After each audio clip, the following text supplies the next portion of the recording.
good evening to all viewers of Spectrum Television. Accept our warm greetings from the economic capital of Cameroon, Douala. And thanks, by the way, for choosing us as your news source. Tonight, we will be talking about the human rights situation in Cameroon. Un Monde Avenir, a human rights group, reveals over 300 persons have been killed in the country and over 200 kidnapped for ransom between the month of April and June 2022. Makeda Lidi will explain better in these newscasts. And in sports, Feka Foot opts for Wano Sports as a new kit maker for the national team. What are the terms of the contract or benefits? We will be looking at that in today's newscast. Good evening, ladies and gentlemen. If you're just joining us, it is the 8 p.m. bilingual newscast here on Spectrum Television, and I am accompanied by Inès Panga, who will be opening this news in the French language. Good evening, Inès. Bonsoir, Nina Donnette. Bonsoir à vous, mesdames et messieurs, et bienvenue à cette édition d'information Douala. Les microbes signent leur grand retour dans la capitale économique du Cameroun. Ils ont semé la terreur dans plusieurs quartiers et arrondissements de la cité capitale. L'un d'eux a été appréhendé après le forfait ce jeudi au quartier d'Orbon. Il s'exprime dans ce reportage de Léla Rengonzu. Il témoigne à visage découvert après son arrestation et sa garde à vue à la brigade territoriale de Ndogbon dans le 3e arrondissement de la ville de Douala. Il fait partie de ces jeunes qui, organisés en bande, sèment la terreur ce jeudi dans le dit quartier. Munis de machettes, gourdins, poignards, couteaux et autres armes, ils dévalisent plusieurs commerces et agressent des passants au lieu-dit, Citadelle et Sachman. Téléphones emportés, bijoux et argent en espèces estorqués, lui n'a pas eu la même veine que ses compères qui réussissent à s'enfuir après leur forfait. Je suis mécanographe. Vous étiez combien? 30. Qui vous a envoyé? Moi, c'est mon ami Ousmane. Ousmane, il fait quoi dans la vie? Aucune idée. Il est quelle heure présentement? 22h, 23h. Il est 23h. 5. C'est quel jour aujourd'hui? Jeudi. Jeudi le quand? Le 4e? Le 11. Le 11 quand? 11 août. Selon des sources, ce sont les mêmes jeunes qui, le 8 août, investissent le quartier Bonadibon, au lieu dit Marché Congo dans le 2e arrondissement, vandalisent des boutiques en commettant d'autres abus. Ils décident de remettre le couvert le 9 août en faisant de nouvelles victimes au quartier Oyak dans le 3e arrondissement cette fois. Malheur en a pris le 10 août, du moins pour celui interpellé et désormais gardé à la brigade territoriale de Ndogbon. Après quelques mois d'accalmie, le phénomène des microbes signe ainsi son grand retour dans la ville de Douala. On se souvient que pendant des semaines, en 2020, il souffle le chaud et le froid sur plusieurs quartiers de la ville, faisant réagir les autorités, notamment le gouverneur qui demande leur interpellation. Le calme dû à leur absence n'a malheureusement pas duré longtemps. L'armée camerounaise, une fois de plus sur le banc des accusés, dans un rapport publié ce 11 août 2022 par l'ONG Human Rights Watch. L'ONG accuse les forces de défense et de sécurité d'être à l'origine de meurtres, détentions arbitraires et autres pillages de villages et centres de santé dans les régions du nord-ouest et du sud-ouest, ce que refute fortement le porte-parole de l'armée camerounaise, Léla Rengonzu, une fois de plus.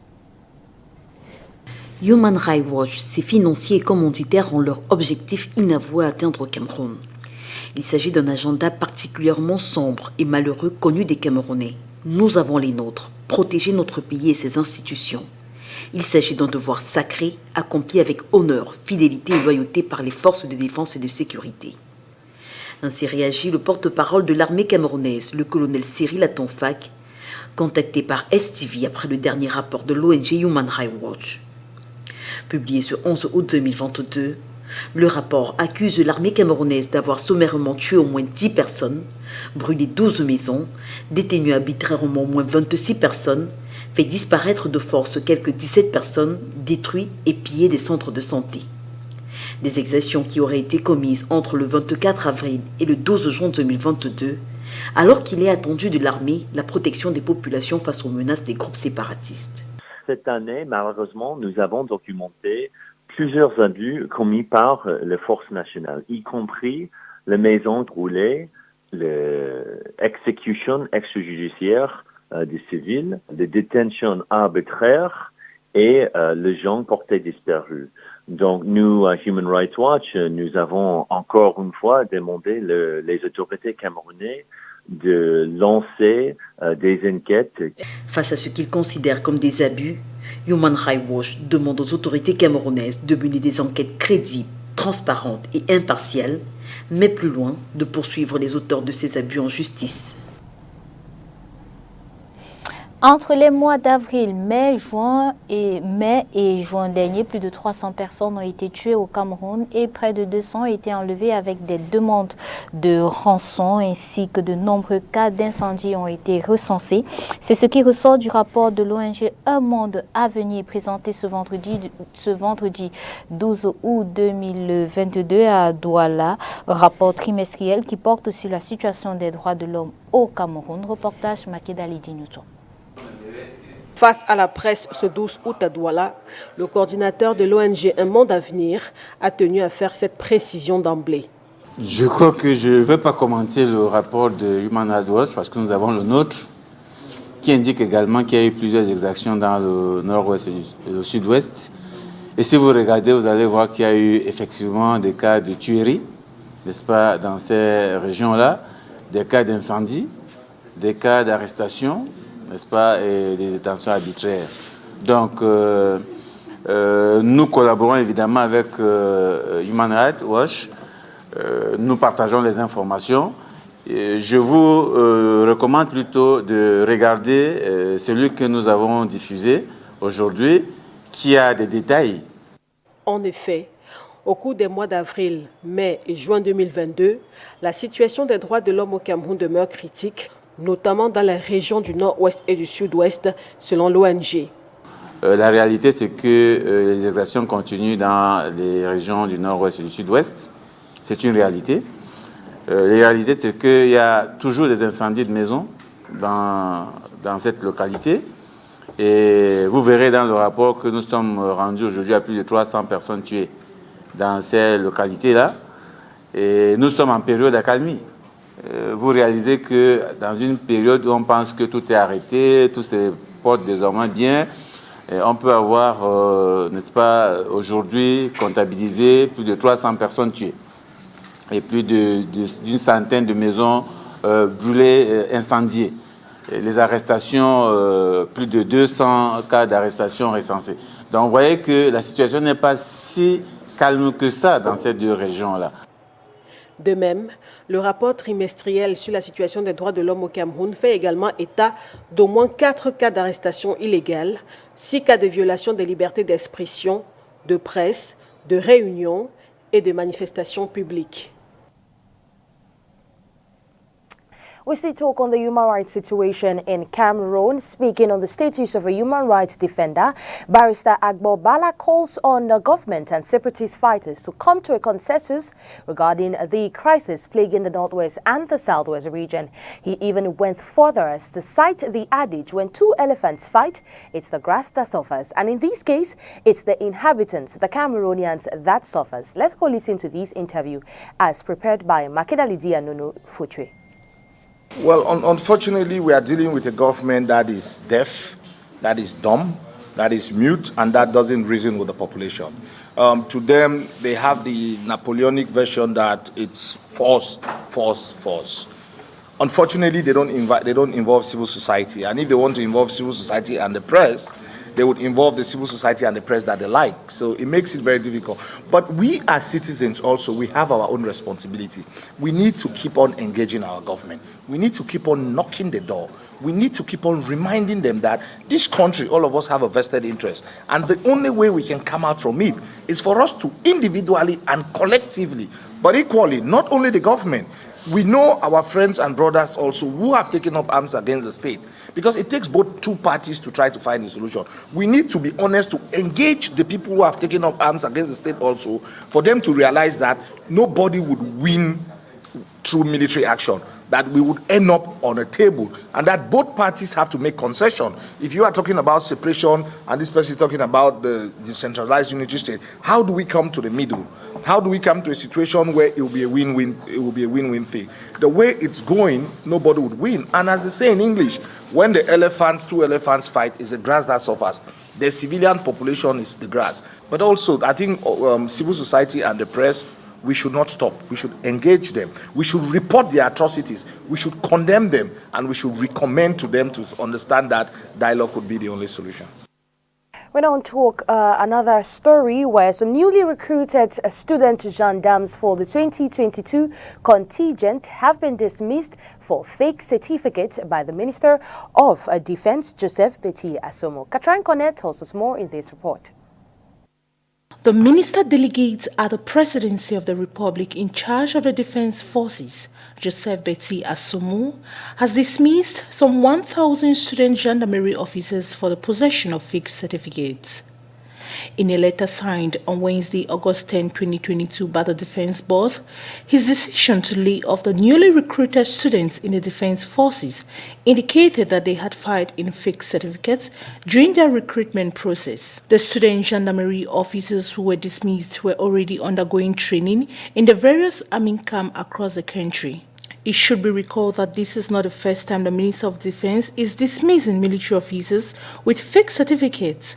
In 2006, the government of Cameroon struck off 106 gendarmerie officers who used fake degrees to apply to the gendarmerie corps. According to some locals met in the streets of the economic capital of Cameroon, Douala, the practicing of skin depigmentation is not good due to the long-run consequences it brings to the skin. They say most of these cosmetic products in the market are made with chemicals that will destroy the human system in the long run. Katrin Kone met with them and compiles their reaction in this report. The practice of skin whitening, which involves a reduction in the physiological pigmentation of the body skin by the cosmetic use, is becoming a norm in Cameroon. Though many condemn the depigmentation of the skin, some think it's part of the beauty process. I think those who use cream oil to bleach their body, it is not good. Firstly, it depends. Someone can put oil because it is a command. Someone can put because she wants to change her color or... So I think it is not good. Say it's not good. That cream is not good because it destroys your body. You cannot change nature. And when you become older, it will make your body to be somehow nasty. And when you have an operation, it disturbs. Your wound can never be healed well. So it's not good to always change our nature. The nature that God has given to us, it should be maintained how it is. So cream is not first of all good. I think it's not a good practice. We all have to stay natural. We need to respect our born-given color. On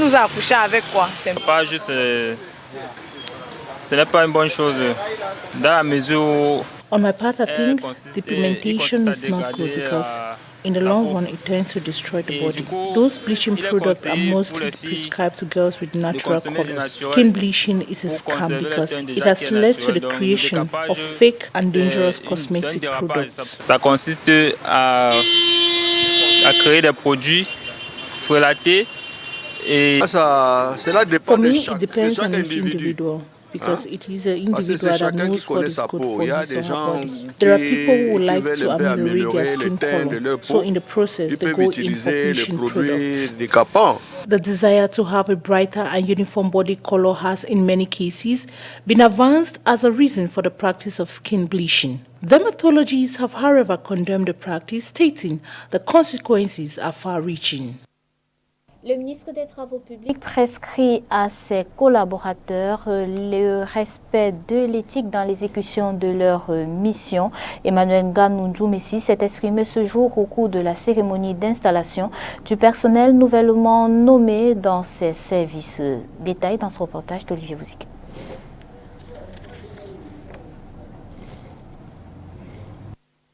Several elements must be considered in maternal health, infant mortality, and the importance of breastfeeding. Action that we can offer a newborn because this saves lives. And whatever the economic condition of the family, every child should have the right to be breastfed. And this is as soon as, it is in this world, it is born. Because it is not only protecting him from disease, but also it's very good for development of the brain. And it's also very good for creating a very good empathy between the child and his family, especially his mother. The United Nations International Children's Emergency Fund has today created awareness on the importance of breastfeeding, Health centers and our immediate communities play an active role. Hospital, health centers, doctors, nurses, all of us, we have a role to play, starting from the family, the father, and the community also, but also the employers, because most of the time, one of the obstacles for breastfeeding is, especially for women who are working, is the lack of space or understanding of the importance of breastfeeding. The development of a society and the strength of an established area is dependent on the growth of children. UNICEF is today championing the importance of breastfeeding, combating infant mortality, and a stronger society. That was rather reports by Josephine Bindi, where the United Nations International Children's Emergency Fund (UNICEF) is championing the cause for exclusive breastfeeding and the adverse effect of an unbreastfed baby. Well, we will be moving over to Yaoundé this time around, where the fight against infant mortality continues. The Cameroon Baptist Church plans to step up its extended vaccination campaign for children on the field. The priority areas targeted are the hinterlands, where access to health care is difficult. On the difficulties faced in this campaign, Olivier Bouzike has this interview for us. Thank you so much. The Zero Dose Children Initiative that is going to last 4 years is starting with 3 months. These 3 months are supposed to help us determine the magnitude of the problem in Cameroon. And immediately after the 3 months, we put in place a strategy to reach all those children in the divisions, in the villages, wherever they are found, with the vaccines to make sure that they are vaccinated, they are immunized. The strategy is to work through the Ministry of Public Health, because we are actually just supporting the Ministry of Public Health. The Ministry of Public Health is primarily responsible for the vaccination of all children in Cameroon. And so we work through the EPI program. You've just been talking to the Permanent Secretary for the National Vaccination. We work in synergy with him to ensure that they tell us where the problem is, and we go with them, assist them, and we make sure that all these children are vaccinated. Right now, there are people in the community that have been doing vaccination in the past. We will use those. In addition, we will use other CBOs that are in the communities. We'll use civil society organizations. We'll use churches, and we'll use any group that knows how we can get into the periphery, right into the communities, to fish out the children to vaccinate. You know, there are some communities that are difficult to get into, and we will not attempt to do it ourselves. Rather, we use the people who are there to reach those children in the various communities to vaccinate them. The National Navy has today, August 12, taken off for Brazil to commemorate their Independence Day. The journey will take 18 days, amongst which other activities will be carried out. Josephine Bindi and Julie Paul have this report. The Cameroonian Navy is guest on a naval parade in Brazil in the month of October, crossing the Atlantic Ocean for the first time. It will change the world's perception of our national marine, our defense forces, and our country. For the first time in history, Cameroon's Navy will cross the Atlantic Ocean, which is not common with sub-Saharan marines, which are not capable to carry out these exploits. CS Uten and CS Sanaga have taken off to Rio de Janeiro to celebrate the Independence Day of Brazil and their naval parade. This new partnership we have with the Sea of Brazil, which will celebrate on the 7th of September 2022, 50 years in history, have invited us for a naval review and parade. All will materialize under the theme Unitas.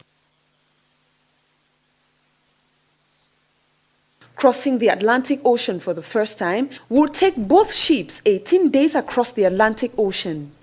Today's send-off ceremony has been chaired by Admiral Jean Menduga, representing the Minister in charge of Defense, Joseph Betty Assomo. Sport, athlétisme, les 5e Jeux de la solidarité islamique se poursuivent actuellement en Turquie. Hier, la délégation camerounaise a enfin décroché la médaille en or après plusieurs métaux en bronze. Et c'est de l'athlète Emmanuel Essemé qui permet à l'hymne du Cameroun de résonner dans le ciel turc. Point de quelques médailles à ces Jeux islamiques dans son reportage que signe Makeda Lidinyoto. Le Cameroun décroche le jeudi 11 août sa toute première médaille d'or au 5e Jeu de la solidarité islamique qui se déroule actuellement à Konya en Turquie. Après avoir établi le record du Cameroun aux 100 mètres avec un chrono de 10 secondes 8 la semaine dernière aux Jeux du Commonwealth, l'athlète Emmanuel Essemé termine premier aux 200 mètres en 20 secondes 16. Une performance synonyme de médaille d'or.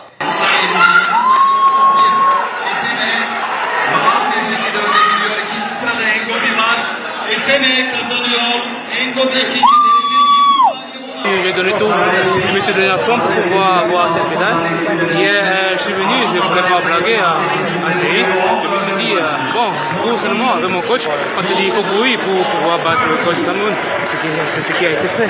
En plus, ça m'a mis en confiance. Vu que j'avais le meilleur temps de toute la compétition, je me suis dit, vas-y, tu peux gagner cette compétition. Et cette finale, il faut être fort, il faut avoir un mental fort parce que dans cette finale, il y avait le champion du monde du 200 mètres en 2017, Amine Gouliav. En fait, c'est lui qui a le titre, le champion en 2030. Bon, je me suis dit, comme mon coach me dit toujours, quand il a fait la performance, je n'étais pas là.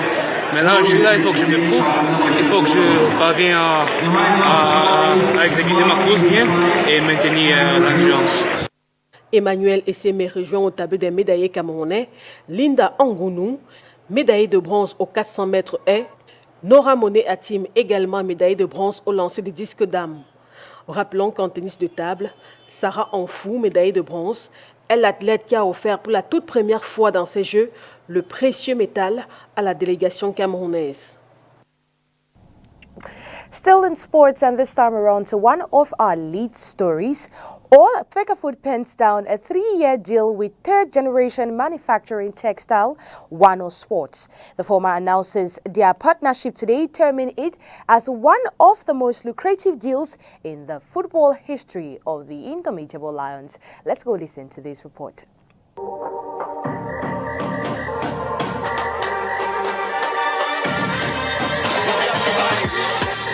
Wano Sports is a new equipment supplier of the Cameroon national team. The Cameroon Football Federation, Fecafoot, announces a 3-year deal has been signed with equipment companies set to pay Fecafoot a huge sum of money. One more than any offer from the other bidders. Wano Sports is charged not only with producing the national team's jersey, but will offer a new team bus VIP for the football team. Fans of the Lions will get jerseys at affordable prices. As Fecafoot explains, this is the most lucrative deal signed in the history of Cameroon football. Wano Sports is a clothing brand specializing in automobile apparel and team wear.